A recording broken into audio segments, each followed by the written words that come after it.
Hi friends, welcome to வேதிதா சமையல். இன்னைக்கு நம்ம சேனலில் சக்கரவள்ளி கிழங்கு வச்சு ஒரு சூப்பரான ஈவினிங் ஸ்நாக்ஸ் தான் பண்ண போகிறோம். Sweet potato cutlet. வாங்க எப்படி பண்ணுறதுன்னு வீடியோவில் போய் பார்க்கலாம்.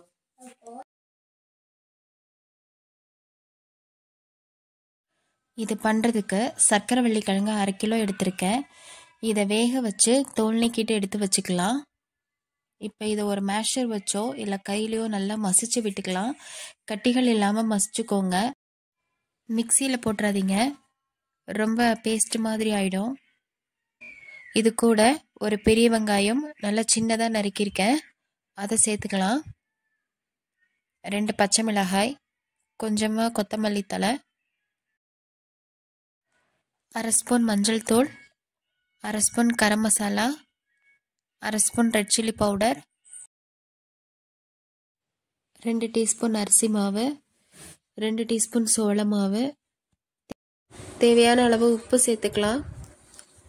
லெமன் ஜூஸ் 1 டீஸ்பூன் சேர்த்துக்கலாம். கடைசியாக மிளகுத்தூள் 1/2 டீஸ்பூன் சேர்த்துட்டு நல்லா மிக்ஸ் பண்ணி விட்டுக்கலாம்.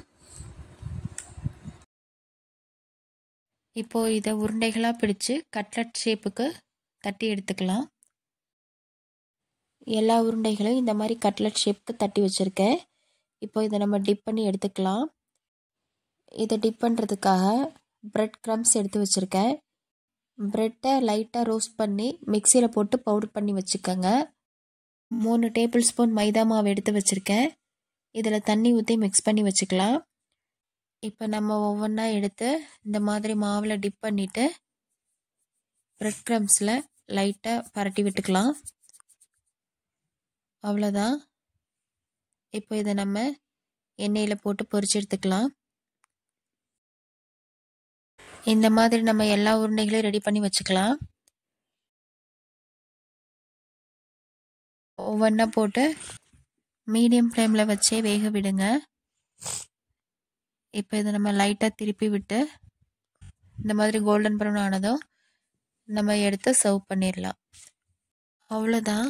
ரொம்ப சூப்பரான evening snacks sweet potato cutlet ready ஆயிடுச்சு. சக்கரவள்ளி கிழங்குல இருக்கிற இனிப்பு சுவையோட காரமும் சேர்த்து நல்ல மொறுமொறுன்னு சூடாக சாப்பிடும்போது ரொம்ப சூப்பராக இருக்கும்.